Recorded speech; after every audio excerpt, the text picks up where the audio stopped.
अस्सलाम वालेकुम जी। आज वेलकम करता हूँ आपको मुर्तज़ा गार्डन चैनल पे। तो आज मैं आपको बताने वाला हूँ, ये बार बार मुझे पूछा गया कि मुर्तज़ा साहब ये घास के बारे में, इसके केयर के बारे में, इसके लगाने के बारे में, हर चीज़ के बारे में आप हमें बताएं। बार बार हमारी घास ख़राब होती रही और हम पैसे खर्चते रहे और लोगों के कहने पर जिस तरीके लोगों ने कहा उस तरीके करते रहे, लेकिन हमारी तसल्ली कामयाब ना हो सकी। तो आप ऐसा करें कि मुर्तज़ा साहब इसके बारे में आप प्रोग्राम करें, हमें बताएं। तो मैं उनके ये सवाल का जवाब दे रहा हूँ। उसके साथ पहली बात तो मैं उनको ये बता दूँ कि आजकल आपका पैसे खर्चना बिल्कुल फजूल है, किसी की बातों में मत आना, क्योंकि आगे सर्दी का मौसम आएगा तो आपके पैसे लगाए हुए बेफजूल और ये बिल्कुल ज़ाया जाएंगे, क्योंकि घास अपनी अरूज़ नहीं पकड़ पाएगा। तो आजकल आप बेशक घास ना लगाएं, कोई मसला नहीं है। तो चलता हूँ मैं, अब आपको मैं बताता हूँ कि घास ख़राब किस वजह से होता है, इसके अलावा इसको लगाया किस तरीके से जाता है। मौका मिलेगा जब इसका टेबल टाइम आएगा तो मैं घास लगा के भी आपको दिखाऊंगा कि घास किस तरीके से लगाया जाता है। लेकिन मैं उससे पहले, अब वो टाइम आएगा तो मैं ज़रूर बताऊंगा। उससे पहले मैं आपको ये बता सकता हूँ कि जो लोगों ने घास लगाया हुआ, या जिस तरीके से माली ने लगाया या जिस तरीके से किसी ने ख़ुद लगाया, ये मैं नहीं जानता। तो मैं आपको इसके बारे में आज बताऊंगा जिसकी आपको खूब समझ आएगी, आपको इसका काफ़ी फ़ायदा भी होगा।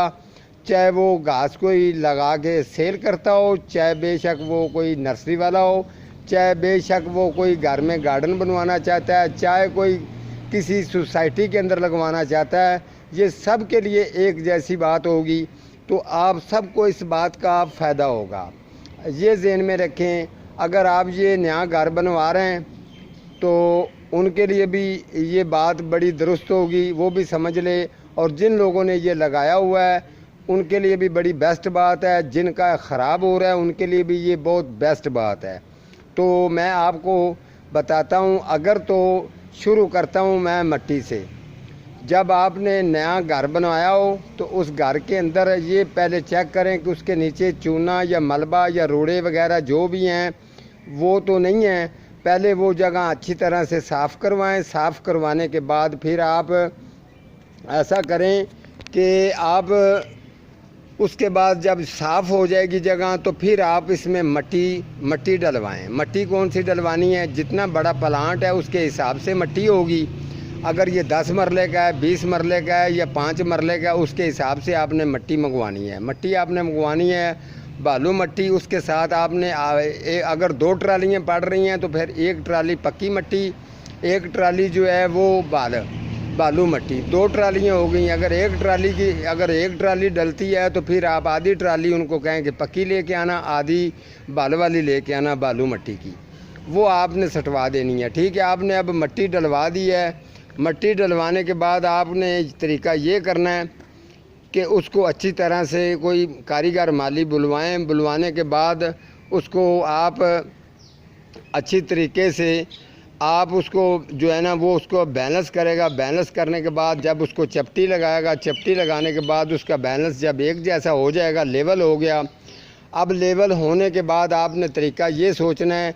तो मेरी तरफ से जो आपको मशवरा है, आपने उसको कहना है कि हमें गुट्टी वाला घास लगा के दो जिसका नाम है फैन टाका। अच्छा, ठीक हो गया। अगर वो कहे जी मैं आपको कारपेटर बिछा के देता हूँ, कारपेटर पर आपका ख़र्चा भी ज़्यादा आएगा, ये बार बार इसके नीचे खड्डे पड़ते रहेंगे और ये बैलेंस इसका ठीक नहीं रह पाएगा।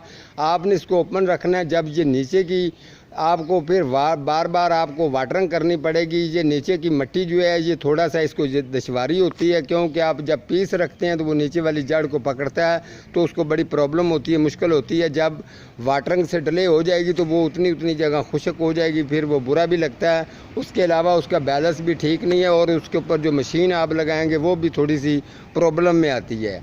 तो वो कंडीशन जो है ना वो ठीक नहीं है। आपने कहना है कि जी हमें आप गुट्टी वाला घास लगा के दें। गुट्टी वाला घास लगाएगा, वो तरतीब होगी, लाइनें बना के लगाएगा और इतने फासले पर लगाएगा। जब ये थोड़ा सा स्टेट ऊपर की तरह बढ़ेगा तो ये अपने ऊपर से सर जोड़ेगा। सर जोड़ने के बाद जब ये आस्ता आस्ता ये कटाई पर आपका पहुंच जाएगा। इस तरीके से आपने रखना है। फिर उसको आपने जब ये बता दूं कि जब आपने ये मिट्टी डलवाई है, दोनों मट्टियाँ मिक्स करके आपने बैलेंस कर लिया। बैलेंस करने के बाद जितना बड़ा प्लाट है उसके हिसाब से 3 तोड़े 4 तोड़े गोबर डीकम्पोस्ट गोबर खाद जो है वो आपने डलवानी है, उसमें मिक्स करवा दें। मिक्स करवाने के बाद आप इसको, अब माली ने आपको गुठीस वाला घास लगा के तैयार करके दे दिया है, ठीक हो गया। अब तैयार करके उन्होंने आपको दे दिया है। अब तरीका ये होगा, इसकी एक महीना रूटीन होगी। 1 महीने की रूटीन में दिन में इसको 3 दफ़ा वाटरिंग होगी, ठीक हो गया। वाटरिंग की बात ख़त्म हो गई। अब उसके बाद ये आ जाते हैं जी कटाई पे। पहली कटाई जो है वो नॉर्मल करनी है। दूसरी कटाई पे बेहतरीन ये आपका गुठीस वाला घास जो है फैन टाका का ये तैयार हो जाएगा। घास की वैरायटियाँ तो काफ़ी हैं, जैसे कोरियन है, अमेरिकन है, डाका है। ये एक डाका होता है, एक कोरियन होता है, एक होता है अमेरिकन होता है, लेकिन ये फ़ैन डाका, इसके नाम इसके साथ फ़ैन डाका आएगा। ये वाला इतना गोला घास होता है जैसे कारपेटर क्लीन होता है, तो आप इसके ऊपर चल भी सकते हैं, बैठ भी सकते हैं। अगर किसी सड़क पर लगा हुआ है तब भी, पार्क में लगा हुआ है तब भी, जो आदमी इसके ऊपर बैठेगा वो आपके लिए दुआ करेगा, क्योंकि ये जगह इतनी बहुत नॉर्मल और कूली जगह होती है, अच्छा लगता है इस पर बैठना। तो उसके अलावा आपने अब ये इसको तैयार करवा लिया है, मशीन वगैरह 1 महीने की रूटीन है, 1 महीने की वो गारंटी दे, वो इसको आके खुद वाटरिंग करे। आपका गार्डन, आप घास उसने बिल्कुल इसको तैयार कर दिया है। इसके बाद आपने ऐसा करना है कि डीकम्पोस्ट गोबर जो खाद है ये बिल्कुल नहीं डालनी। हर पौधे की अलग अलग खुराक है, कुछ पौधे केमिकल को पसंद करते हैं, कुछ नहीं पसंद करते, कुछ इस तरीके से हर पौधे की अलग अलग एक सेटअप है, उनकी अलग अलग खुराक होती है। उसके बाद आपने इसको बिल्कुल गोबर खाद नहीं डालनी, इसको यूरिया खाद डालनी है। यूरिया खाद डालने की वजह ये है कि इसमें कोई भी एरा वगैरह जो ये जड़ियाँ बूटियाँ जो हैं घास के अलावा जो हो जाती हैं वो नहीं होंगी। क्यों? ये आपका जो है ना, ये जिस तरीके से ये आपको नज़र आ रहा होगा, ये चीज़ आ जाती है, ये घास को तमाम इसको सारे को ये ख़राब कर देती है। उसके अलावा जब आप इसको यूरिया खाद डालेंगे वो ग्रीनरी भी इसकी अच्छी होगी, ग्रोथ भी इसकी अच्छी रहेगी, तो ये बड़ा बेस्ट रहेगा। ये गंद वगैरह जो है ये नहीं आएगा। अगर आप फिर उसके बाद गोबर बार बार इस्तेमाल करेंगे तो गोबर खाद के अंदर की वजह से ये गंद फिर ज़्यादा इस पर अटैक कर सकता है। उसके अलावा अब ये मुकम्मल हो गया। अब मैं चलता हूँ जी, आप दूसरी तरफ चलता हूँ। इसके वाटरिंग का भी मैंने आपको बता दिया है, कटिंग का भी बता दिया है। तो ये ज़हन में रखें, जिस जगह पर अगर ये घास अगर आप साए पर लगाएंगे तो साए पे इसकी ग्रोथ बहुत स्लो और कम रहेगी, मुकम्मल तौर पर ये ग्रोथ कर नहीं पाएगा। इसके ऊपर साया नहीं होना चाहिए किसी भी दरख्त का। तो उसके अलावा जब आप ये ज़हन में रखें, चाहे वो ज़िम्मेवार है, चाहे किसी की फसल हो, सब्ज़ी हो, क्यारी हो, ये ज़हन में रखें, ये जो गडोए होते हैं ये मछलियों वगैरह की खुराक होती है। तो ये जिस ज़मीन में पड़ जाएं उस ज़मीन की मिट्टी को ये कमज़ोर करते हैं। कमज़ोर करने के बाद ये ख़ुद तो सेहतमंद हो जाते हैं और अपने तादाद को भी बढ़ा लेते हैं। लेकिन इसका एक भी जो मेरी सर्च मुताबिक है, ये किसी ज़िम्मेदार से भी पूछेंगे, किसी नर्सरी वाले से भी पूछेंगे तो आपको यही बात करेगा कि ये गडोया जो है ये ज़मीन के अंदर इसकी तादाद नहीं बढ़ने देनी। इसके लिए भी मैं देसी एक टोटका तैयार कर रहा हूँ, जो को फार्मूला तैयार कर रहा हूँ, जो ये पानी के अंदर मिला के डाला जाए तो इसकी तादाद गडोयों की ख़त्म हो जाए। वरना ये आपकी सब्ज़ी हो, क्यारी हो, फसल जिस चीज़ में भी ये पड़ते हैं ये उसको तबाह कर देते हैं। इसकी वजह मैं आपको बताता हूँ, ये मैं आपको दिखा देता हूँ। ये ज़रा आप गौर कर लें, जिस जगह पे अगर आप किसी चीज़ पर हाथ करेंगे तो हाथ जब तक आपका पूरा हाथ नहीं पड़ता आप ये ऊपर चढ़ नहीं सकते।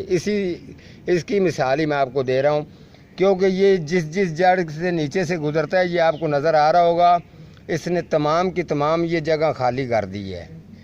क्योंकि ये कोई गुड़ाई नहीं करता, ये कोई माली नहीं है।